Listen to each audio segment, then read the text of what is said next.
The Book Program. Presented by Hannah Murray.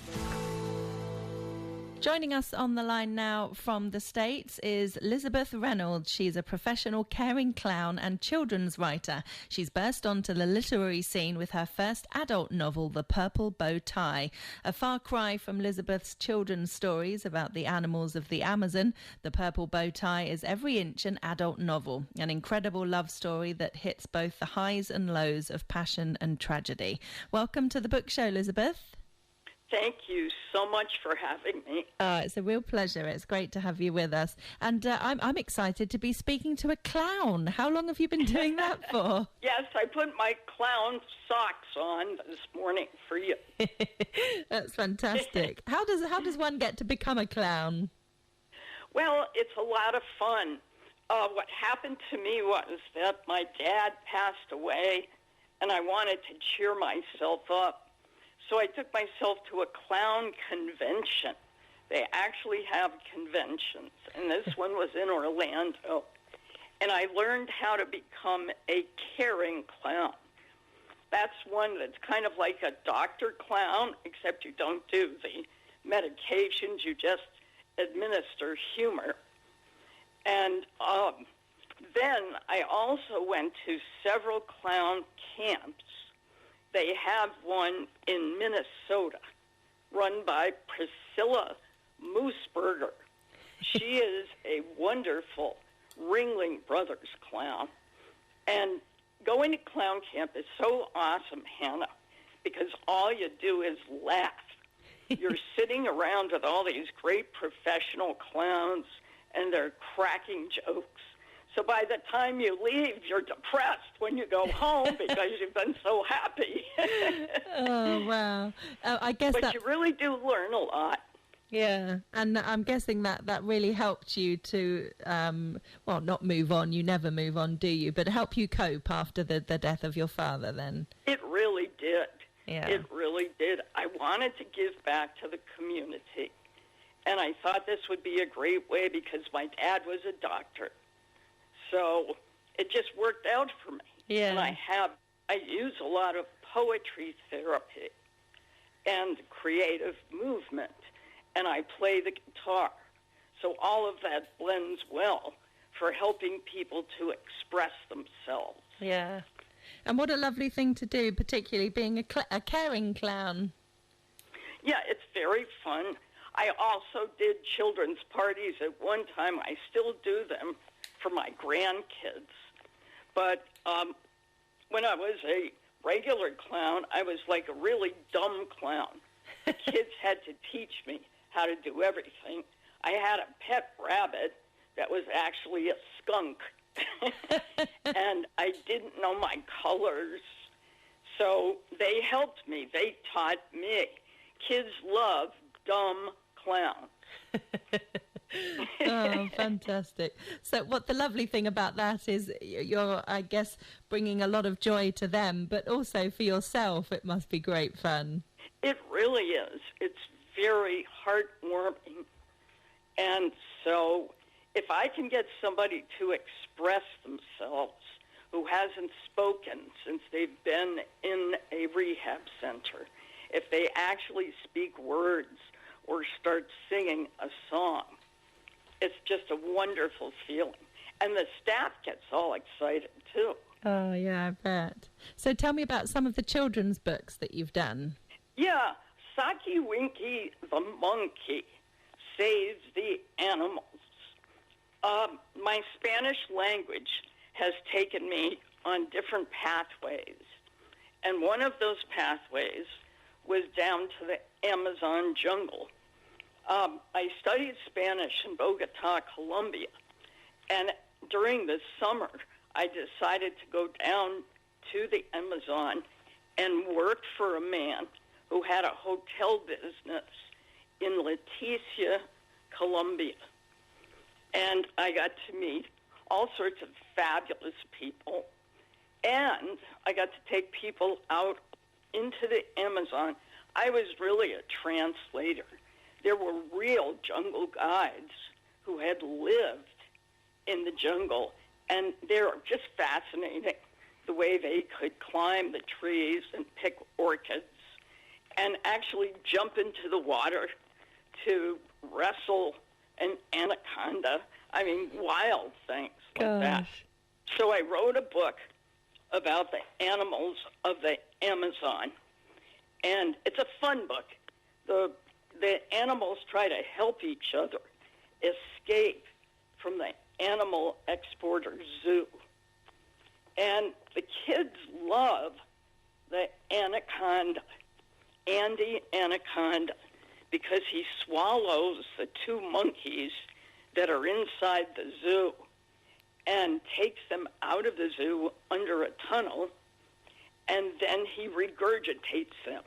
And kids love bathroom humor like that. So I get a lot of comments about Andy. Oh, brilliant. So what made you decide that you wanted to write a certainly more serious adult novel? Well, actually, I've been working on this novel for so many years. I've been using my clowning to basically pay my way as I write. But what I've been doing is engaging in a study of the imagination. I love to study fantasy, daydreaming, waking dreams, telepathic, synchronistic moments. So I study that with my patients. For example, my Alzheimer's patients are still very creative. They can do pantomime, improvisation. They love poetry, and they love to sing. So I study the imagination, and then it sparks my inspiration to write. And the book is actually about 1980s Miami. I wanted to chronicle the time of the gay rights movement when AIDS was just starting out, because it was a very difficult time for all of us. And I thought that if I did that, perhaps people could learn from it so we don't make the same mistakes again. Yeah. We don't hold prejudice against people and not fund a program for AIDS for many years. I'll give you an example. I worked with Dan Bradley, who came out at the time. He had worked in the Carter administration for President Carter as the head of legal services. It's a large administrative organization that helps poor people get represented in the courts. But when AIDS broke out, he decided he had to come out and go on his own. So he did. He started his own law practice in Miami. I met him through a friend, and what he was doing was trying to spread the word that AIDS was out and that especially gay men had to be very, very careful. So he was like an unsung hero of the times. He was very laid back. He just wanted to get the word out. So in the book, Lisa Robertson, the central character, leads a double life. She is the manager of a Cuban radio station in Miami. But at the same time, at night, she works with Dan Phelps, who is Dan Bradley, and they go out and advise people in the gay churches and the gay clubs about AIDS. So what I wanted to do was to give an historical perspective, but my own perspective as well. So the book is semi-autobiographical. Wow. Okay. So are you a little bit of Lisa, or is Lisa a little bit of you? Yes, I'm a little bit of Lisa, and Lisa's a little bit of me. Both. Great. So because there's a bit of you in the story, then was it? Did that make it sort of easier to write in a way, or was it harder to maybe be honest about things? It's more difficult because you have to sort of detach yourself. And I did write tributes to all of my friends who died of AIDS in the book. Mm. And so that was not an easy process. But I wanted to do it because I wanted to share the sensitivity and the creativity of these men that I knew. So it was a painful time, but it was a good time. It was a catharsis. Yeah.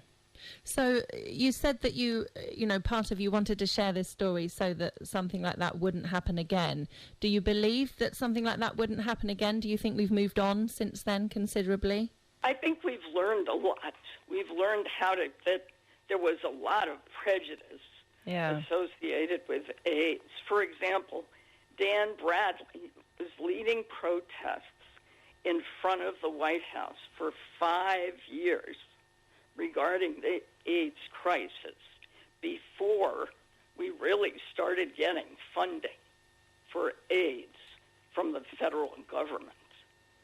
And that's what I like about activism, that activists see the future, they can read it, and they get out there on the streets and spread the word, because our politicians seem to be a bit behind at times. It takes them a while.